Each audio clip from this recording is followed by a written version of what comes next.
This is a Power 98.7 podcast. Now we're talking. Subscribe to Power 98.7 podcasts in iTunes or wherever you get your podcasts. There's more on power987.co.za. South Africa's global business services sector, which many people know as call centres, but does go beyond that as well, continues to show strong resilience and growth. And that's according to the latest job creation report released by the national industry body for that sector.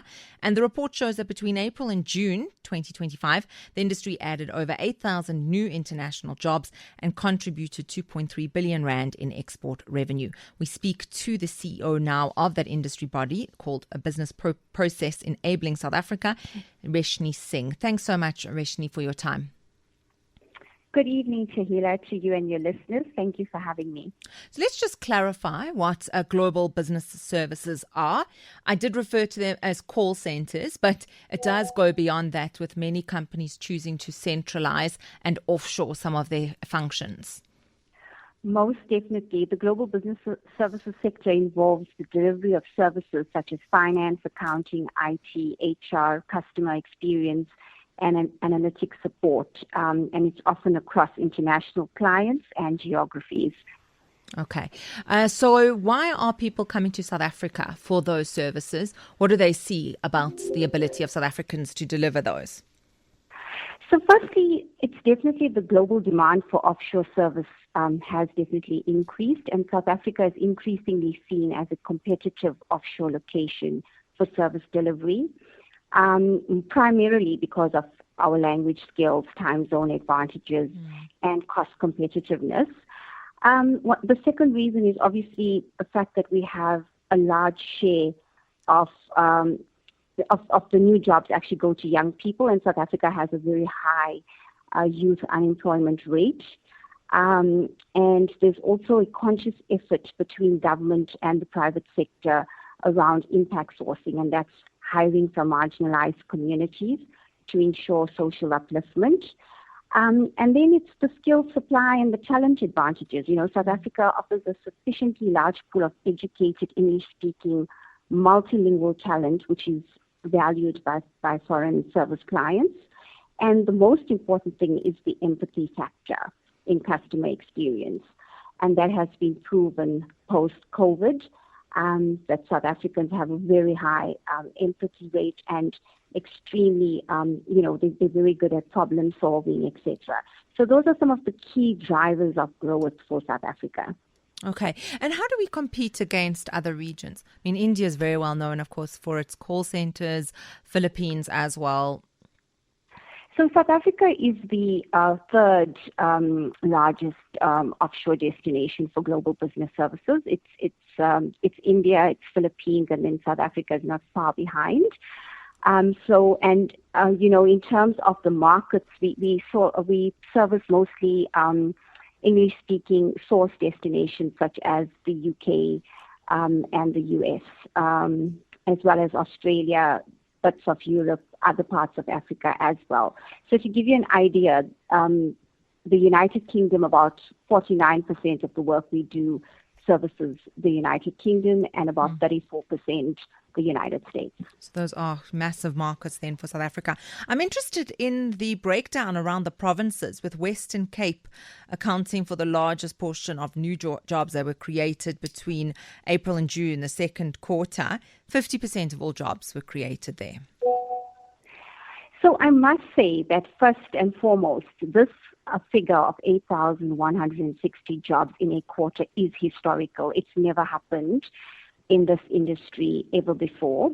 And over and above that, the Western Cape has always been leading at about 50% of the job creation figures, followed closely behind by KwaZulu-Natal, that sits at about 30-odd%. But what's also special about this particular quarter is the fact that the Eastern Cape, which is seen as a Tier 2 destination for most offshore clients, has broken the record with creating 900 jobs in that quarter of April to June.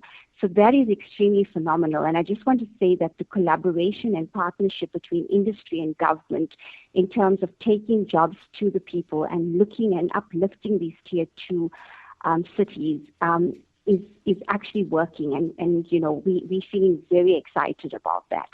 Gauteng, however, seems quite low in the second quarter. Just 727 jobs, 9% of all jobs in the sector. Yeah, so that has been a bit disappointing for us because, Gauteng should be seen as an economic hub for Africa, and we would have loved to see a much higher growth in Gauteng. But I think we're still dealing with a lot of perceptions around safety and security in Johannesburg, which seems to deter investors. When investors are looking at South Africa, they're looking at Cape Town, they're looking at Durban. And whenever you mention Johannesburg, it's always this perception about safety and security. So we really, as an industry association, partnering with Gauteng Provincial Department and the Gauteng Growth and Development Agency to try and solve for these perception issues. So, of course, the majority of these jobs are frontline jobs. They are a voice-based contact center. How is these roles being affected by artificial intelligence? Are you seeing clients trying to move that all into chatbot functions? Well, I think your basic entry-level inquiries, most definitely, it makes sense to have a more efficient process, and AI seems to be taking care of that.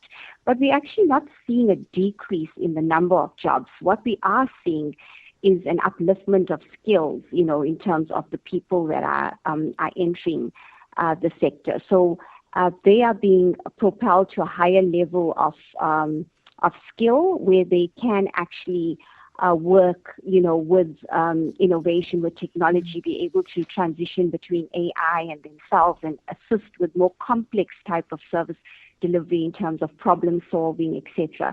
So for us, we're seeing this as a massive opportunity to uplift our young people, give them additional digital skills so that they can actually progress within the sector. Absolutely. And just by that same token, is there concern that countries like the United States will prevent offshoring to try and keep jobs at home? There's always a concern around that. I think, the U.S. and some of the decisions that has been made has really kind of rocked the South African economy and many other economies around the globe. But I must say that, ultimately, when it comes to global business services, companies are looking for the most cost competitive way of delivering these services. And they would always look for cheaper options, cheaper destinations, and South Africa obviously offers that opportunity. And then, the most important thing is that, yes, America may want to keep the jobs there, but do those young people want to do those jobs, you have people in other regions that are extremely welcoming of the opportunity, of providing these services. So, and the cost of doing the service onshore in the U.S. is exorbitant.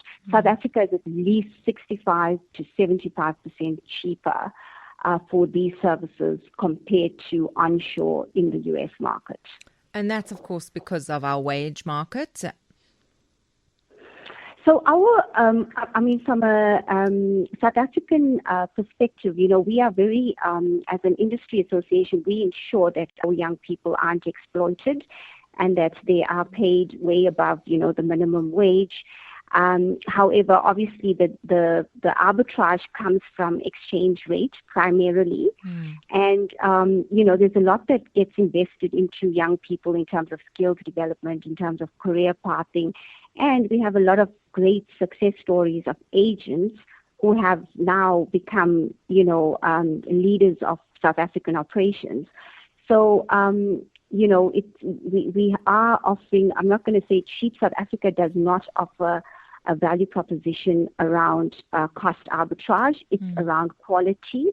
And for that quality, I think clients that come to South Africa know that they have to pay a premium. So we're never going to be as cheap as India or as cheap as Philippines because we have a quality value proposition.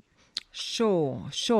It's interesting, though, to see the kind of people wanting to enter the industry, young people, of course, primarily. Any advice for young people wanting to get into global business services? Yes, most definitely. I mean, it's a great career opportunity because you are being exposed to international brands. You're servicing clients across the globe. And there's always opportunities to actually explore those other markets eventually based on the skills that you develop in the sector.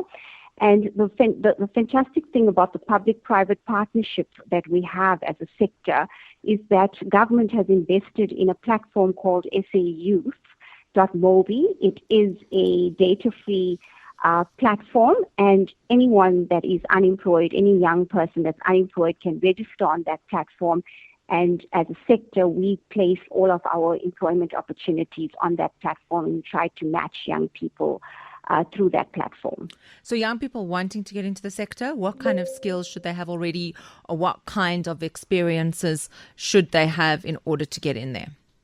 They don't need to have any experience. I mean, we actually try to focus on people that are unemployed and school leavers, people that are not in education, employment, or training, that are looking for job opportunities. Those are the people that we want to attract into the sector so that we can get them work ready and we can give them the relevant skills to be able to service the clients.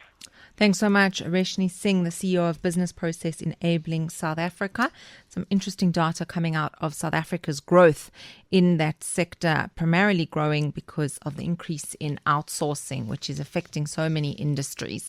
You've been listening to a Power 98.7 podcast. For more podcasts, visit power987.co.za or subscribe wherever you get your podcasts.